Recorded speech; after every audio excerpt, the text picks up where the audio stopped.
everybody? Brett Allen here. Welcome to the channel and our new series, Brett Does Colorado, Brett Does Loveland, Brett Does Everything. We are here today at this wonderful, amazing spot, MeadKrieger Meadery and Wine Cellar.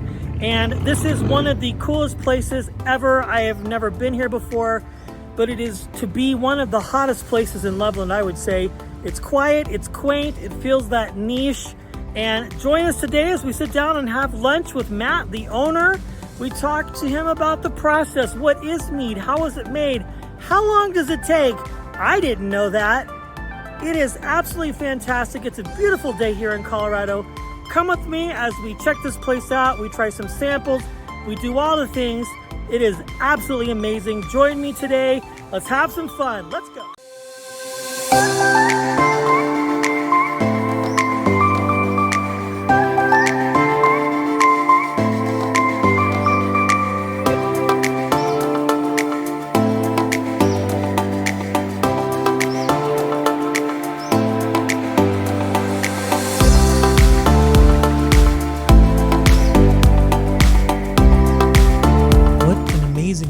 As you walk inside, it's very bright, warm, and sunny.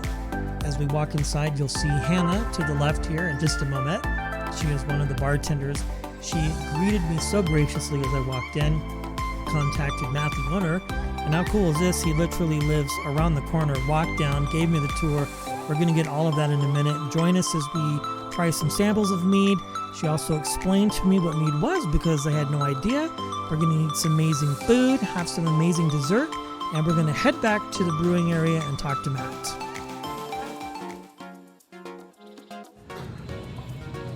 So this is our brew house here.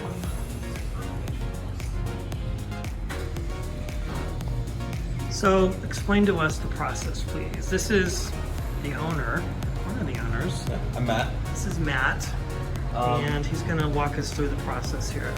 Yeah, so this is our kind of our brew house here. We have our hot liquor tank. Functions basically like a giant water heater. We heat up the water and we transfer it over to our brew kettle where we melt down honey. We mix it up real good. And then from there it will go into one of the 6 fermentation tanks where we'll pitch it with yeast and add whatever other ingredients is going to ferment into it. The whole process takes somewhere between 2 to 4 months. Usually we average right around that 3 months, but we don't use any like nutrients or energizers. We try to keep it all natural if we can, so sometimes it varies depending on the honey and the yeast that we're using for that particular batch. After 3 months, we'll filter it and bottle it. We also do kegs, so we'll do that as well. That's do you do growlers at all or no? Yeah, we do growlers. You do growlers? Okay, now you're speaking my language. So this is our bright tank. This is what we keg and bottle off of. It's got these nice batten down the hatches screws that we can lets us pressurize and force carbonate if we are planning to do that, which we do have plans to do that for some of our future products. So what is the entire fermentation process from the time that you get the fruit or whatever you use to being able to serve it? Like how long? Yeah. Yeah, so it's 2 to 4 months depending on the recipe, and also some variance in the actual fermentation. It's not all the same, you know, we're working with natural processes, so you can't force it a lot of times. If you do that, you tend to have a lot of off flavors and whatnot. And like I said, we try to keep it as natural as possible so we don't use any like inorganic materials. And of course the best process is tasting it, right? As it's... Yeah, I mean... We've already had a couple drinks, guys. Hey, that's what this is. It's quality control. I'm drinking to be more professional. Right, more professional. Now your story's fascinating. You met your business partner in a band. Yeah.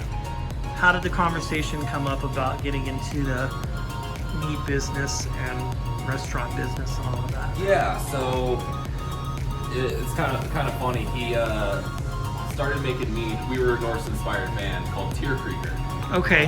Which is where the name kind of stemmed from. He started making mead as like, oh, this would be a fun thing to sell at our shows, even though like legally we would not be allowed to do that. But he started making it for like, oh, a fun extra merch thing, and he kind of fell in love with making it and drinking it, and he gave me some for my wedding, which is the first time that I ever had it, and absolutely fell in love with it.